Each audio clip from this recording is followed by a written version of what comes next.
Welcome to our Cybersafe Digest weekly podcast, episode 34. Each week, we will unfold the most recent cyber attacks and will provide you with valuable insights on how to shield your business from these threats, along with practical steps and tips to enhance your cybersecurity. Hello, everybody, and welcome to episode 34 of the Cybersafe Digest. I'm Martin Roberts, Managing Director of NewWays, and I'm here with Toby Stevenson, Chief Technology Officer at NewWays.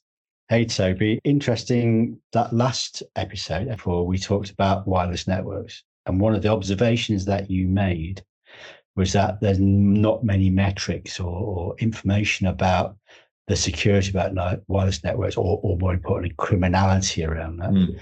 And then what happened this week?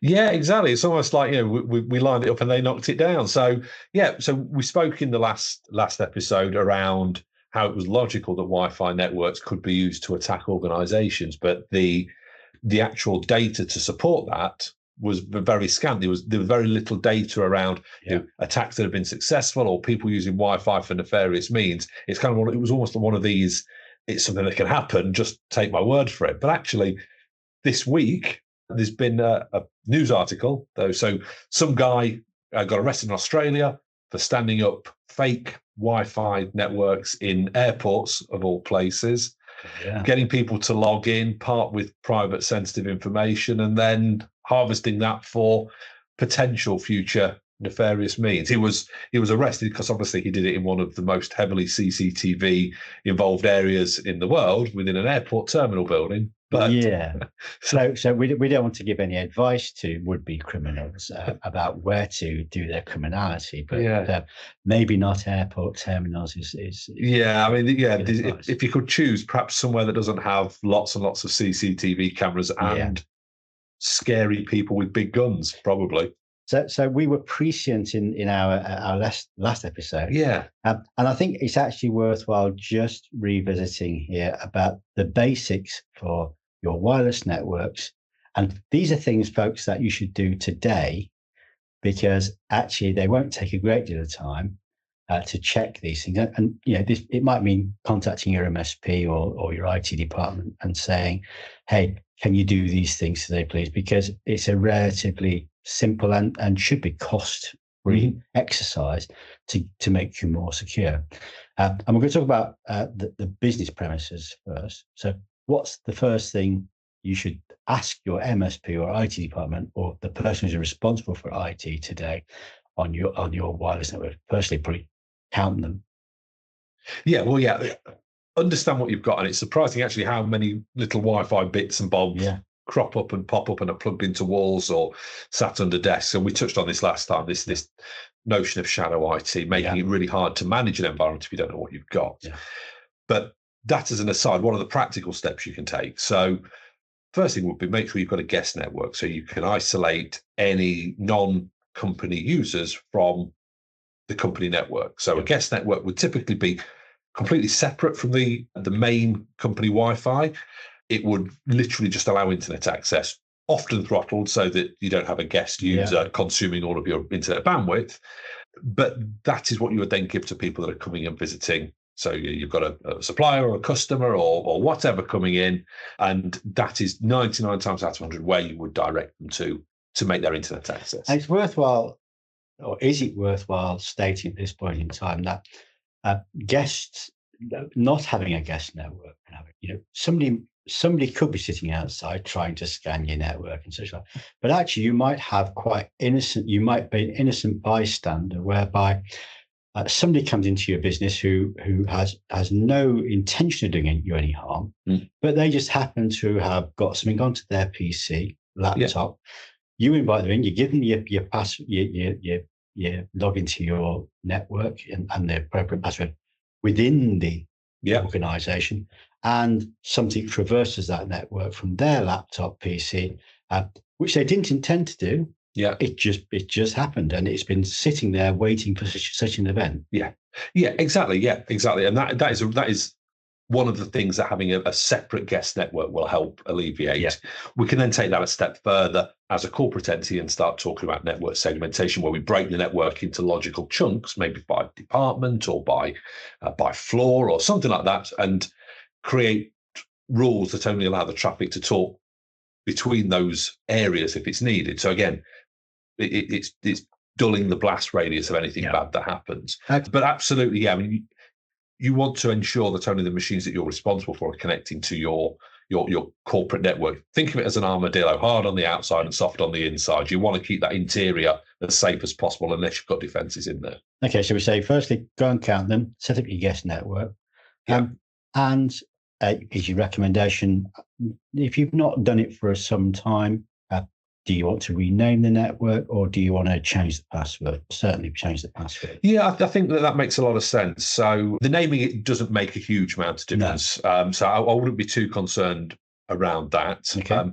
But it's also worthwhile just having a look in the airspace to see if there's anybody that's got a name that might be masquerading as yours. So if you've got company-corp and company-guest, see if there's like a company-main or a company-live or something like that might be confused with being your corporate environment, because that might suggest there's something else operating in the airwaves. May not be intentionally malicious, but it's something that you're not intentionally putting out there. Right, it's obviously worthwhile having a look. I mean, you could do that right now, folks, if you're sitting in front of your PC. By scanning for the nice wireless network. Yeah, just click on the icon and let it scan for the networks. Open up your phone and again scan for networks, see what is returned. If there's anything that looks like it could be yours and it doesn't look familiar, speak to the person in your business that will know for sure. Absolutely. Okay, so they're things, practical things you can do right now. Don't cost you any money. I think the other thing I would add actually is network scheduling. So. I think we touched on this previously, but I think this is a really strong one. So if you only need to provide Wi-Fi to the office environment Monday to Friday, 9 to 5, most Wi-Fi systems will allow you to schedule that. Yes, for sure. I think it's a really good thing to do, because you are minimizing the time frame with which that network can be exposed and utilized. So again, someone comes at the network or at the network of a weekend or of an evening, it's not going to be turned on. So there's an interesting aside to this, which is we on our building here, because we're green, have solar panels, and I've also got some at home now, and I like to monitor our generation of electricity here at the office, because I think I'm fascinated by it and such like. But at the weekends, I actually can't get to the building because we switch the wireless network off because we don't need it to be on. Yeah, exactly. So, and I think that's actually is an interesting. Consideration if you've got equipment that is reliant on Wi-Fi to operate. So if you've got one Wi-Fi network and your CCTV system connects over Wi-Fi, maybe don't have scheduling, because you're basically turning the CCTV off for that period. So again, that's when you think, well, let's have another network that's specifically for the CCTV. Absolutely. Again, you would separate it out, and that way, it's different and separate from your corporate environment. Absolutely. Okay, so now we talked a little bit earlier on, Toby, before we started, about home wireless networks. Yeah. Because we've all got them. It's standard kit. Yeah. It comes through. You order a router, a connection service at home. They drop one in the post. You plug it in, and off you go. And obviously, you're quite keen when that box arrives to start using it straight away. Of course, yeah. And I guess our consideration of security beyond the very basics is relatively small. When you get one at home, what's the first things that you do? I change all the passwords. Yeah, really?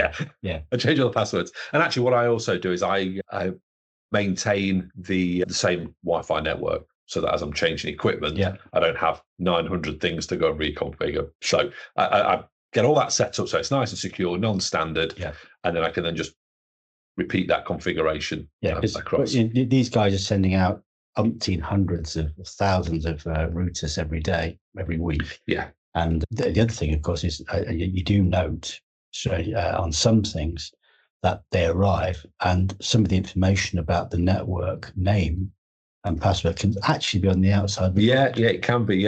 Which is just crazy, it's bonkers. It is absolutely. And to be fair to a lot of internet service providers, they are trying to get better. The difficulty they've got is managing to do this at scale. How can you efficiently create a secure by default router that you're shipping out to someone that might be of a non-technical nature? Absolutely. So it is really difficult, and they tend to be a little bit better now. So the last few I've seen have had unique passwords for them. Sure. They've been derived from something on the hardware. Yeah. So they've taken part of the serial number or something like that. And that's how they do that at scale, so that the one that gets delivered to you has got a different password to the one delivered to your neighbor, but it's still predictable. Absolutely. Now, so we're talking now about home routers and wireless networks. And most of those will come with the opportunity for a guest network you can set up. And we were talking about this prior to this podcast, and we said, actually, there may be some merit in the following idea, is in that, A, yes, you do set up the guest network, and B, use the guest network for yourself to VPN into work. Yeah, so it is a little bit tinfoil hat time. Yeah. But almost one consideration, one recommendation would be to almost flip the posture that you assume in the office on its head. So in the office, you have a main network and then you have a guest network for visitors. Yeah. So at home, you obviously want to connect all your home devices, so your smart home, your smart TV, your home hubs, your gaming consoles, your personal equipment to this wireless network. And more importantly, your kids. Absolutely. Yeah. Absolutely. Yeah. Their phones and tablets and devices and so on and so forth all get connected to this main network. And you take your computer home from the office and then you connect to the Wi-Fi and you're on the same network as all these things that you've got no idea whether they're safe and they're up to date. Is it some weird cheapo doorbell that might have malware on it or connections to rogue nations or something like that. I say tinfoil hat time a little, but one thing that might be sensible is to turn on that guest network mode if you've got it. Yeah. Connect your corporate devices to the guest network. What you're then doing is you're separating your company equipment from your home equipment. Yeah. So that ability of any kind of lateral movement or cross-contamination of devices just can't happen because you're on two separate networks. Most of the time, you're probably not going to need anything that's on that home network for your work PC anyway. Possible exception might be a printer. For sure. Consideration needs to be made about how you would perhaps overcome that. Yeah. But actually, for the most part, probably for 99% of the time, you would never, ever need to be on that home network. So use the guest network. Most guest networks actually isolate the devices that are connected to them, so they can't see other things that are on the guest network. Yes. So again, an extra level of protection. And that could actually be a really useful security tool to do that. We know that security is only as strong as its weakest link. Yeah. And you can have all the best intentions in the world when you're in the office. You have a firewall and you have a guest network and you have this and you have that and you have the other. And then you go home and you connect to the same network that's got a 2-year-old Android tablet on it and a 3-year-old iPad and an Xbox and a PlayStation and a smart TV from whatever manufacturer, all these different devices, maybe even computers from other locations. Maybe your partner that has a computer, they're bringing that home, connecting to the network. We don't know how clean that is because you have no responsibility for it. Or maybe kids bringing computers or tablets home from school. Again, you don't know what's on them, what they're doing. So I think that could be something that could be a really useful thing. I mean, it's kind of the approach I take at home myself. Yes. I have a separate network for my office, and then the rest of the home then has its own. Yeah, that separation is a very useful thing to do, and it's like in the past we've seen people allowing their children to use their computers, their work computers, to do things, and we've seen certain the children visiting certain websites, downloading certain stuff onto their parents' work computer, and then it turning into quite a bad story. Yeah, the same can happen with the wireless in theory by having a device on the same network and begin to traverse that. So certainly worth thinking about, and actually again something that is relatively very cheap to do. That you've got the kit. It's a change of configuration which will make things a bit safer and potentially save you a lot of trouble. Yeah, it's a nice halfway house between doing nothing and the company providing a network infrastructure for you to use at home, which is what some organizations do. They will provide equipment for you to plug into your home internet connection or into your home network. Yeah. You sit behind that, and that then provides all the security. So that then as you touched on earlier, may create a VPN back to the corporate office, or it may just apply other security policies. But essentially, it's creating that secure business-specific network segment that only the company computers can attach to. Okay. Just a thought. I mean, if you had you've got a wireless device, a wireless network device, so you signed up to a provider some years ago, 5 years ago, 6 years ago, and the kit came to the post, you plugged it in. Today, you're going to go and look at the configuration of that and change the password, and maybe set up a guest network. You've got a device sitting on premise of about 4 to 5 years old in your house. Is there anything else you should do immediately today? Updates, perhaps? Or? Well, yeah. I mean, this is one of the other problems that we see with a lot of consumer grade equipment. Yeah. So we know that in the business world, and we spoke about it in this series before, patching is really important. Yes. And most organizations will have some kind of formalized patching process that looks after not only the PCs, but the networking equipment and things like that. But yeah, when we come to home devices, often they don't. And more modern devices are better these days at self-updating. Yeah. But to your point, devices that are 3, 4, 5 years old perhaps are not, and perhaps haven't been. So it would definitely be worthwhile checking to see what updates are available for those. Now, a lot of the routers and devices that you get from your internet provider are often have a broken interface, so you can't really do much in them. And that's always then really difficult. So sometimes they might have a last update section, and it might show you the date that it last updated or what the version of the firmware on it is. You might have to go a bit Sherlock Holmes and Google for that information and find out whether that is reflective of the latest version or not.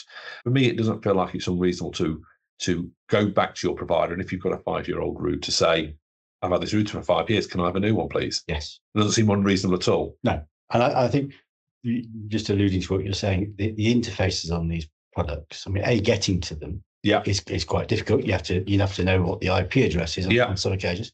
As a home user, have you ever actually got onto the router and seen the interface?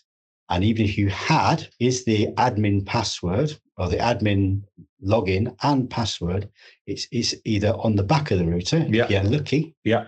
And if you're not lucky, it's on the box, which you threw away or is up in the attic from when after you installed it. Well, if you're really unlucky, you Google for default password on insert provider's name router, and it pops up because they've all got the same. Yeah. And that's a very dangerous place to be. Okay. I think that's enough for this one, because folks, you've got work to do. You've got homework. You've got homework, and the homework this week is for you to go and look at your business routers, or ask your MSP, your IT provider, or your internal IT department to do something which is cost-free. Go look at the business routers. Do we know them all? And change the passwords and make sure everything's up to date. They've got the latest patches on. They most likely have. And your homework, genuine homework, is go home and think about creating a guest network after you've worked out how to actually get onto the router, which may be fascinating for you and quite a challenge. Yeah. So sometimes it's not the easiest, particularly if you're not a tech savvy user. So how we're going to find out, just as an aside, and this may not travel very well, I have to say, what would you do, Toby, if you got into somebody's home? Not if you got somebody's home, you've been invited to somebody's home, and they said, right, can you get to my router? Where would you start? Without the box? Yeah. So if you join the Wi-Fi, then you'll get given an IP address. Yes. And as part of that IP address, one of those parameters is called a default gateway, and that is the IP address of the router. Okay, so you type that IP address into your web browser normally, and it will pop up with a screen. Now, sometimes it'll be a login immediately. Yeah. Sometimes you get a status page first, and that's what some of the service providers do now, is they give you a status page, so you don't need to log in. So you can say, "Oh yes, it's on. Yes. This is the speed I've got." Yeah. Blah blah blah. And just to be fair, an IP address is actually, for the uninitiated, is a series of numbers and dots in a particular pattern. Yeah. And that's what you either click on or type in. Yeah, you would type that into your web browser, and then normally that would bring up then the management page of the router. And then the next exercise is try and find out. So go and look on the back of the router for the the administrator Exactly. login and then the password. Exactly. And if you're lucky, sort of lucky, it's not changed. Yeah. Yeah, maybe you moved into the house and they left the router, or there might be an article somewhere that says it's the last 8 characters of your serial number or something like that, in which case you can do a bit of... Then it's up into the attic to try and find the box. And then finally, it's go and look longingly at the bin that you threw the box into. If you get into that position, that's the ideal time to ring your provider and say, I've had this for a long time. Can I have a new one, please? Have a new one, please. And then keep it and look after it. Brilliant. Okay. Acronym of the week, Toby, is WPS. And why is it important in this context with a home network? Yeah, so WPS is Wi-Fi protected setup, and it's supposed to be an easy way of connecting your devices to your wireless network, so you don't have to put in that really long code. Normally a button on the router itself that you press and hold, and it goes into like a special broadcast connect to me mode. You just don't want to be pressing it unless you actually are trying to use it to connect something up to it. Yeah, no, the thing is I know that happened with my home network is that when it was slow and I had children at home, the one thing you used to go and do is press every single button on the router to try and speed things up. I switch it off and on again. Yeah. Pressing the WPS will suddenly broadcast what it is and cause all sorts of problems. Yeah. So don't press it unless you really need to know you're doing it for a reason. You're connecting something. Yeah, exactly. I mean, it's not the end of the world if you do press it. It's not going to go bang or anything like that. But just be careful. It's normally a big button on the front. So. Might even say WPS. Right, Toby, thank you very much for that advice and those insights. So you've got your homework, folks. Go do it. And thank you for listening to episode 34. Have a good week and we'll see you next time. And thank you, Toby. Thank you. Thank you, everyone. We've reached the end of episode 34 of our Cybersafe Digest weekly podcast. Thank you very much for listening, and to make sure you don't miss out on our future episodes, hit that subscribe button on Spotify, Apple or Google Podcast. For more cybersecurity wisdom and resources, head over to our website at cybersafe.co.uk. See you next Thursday.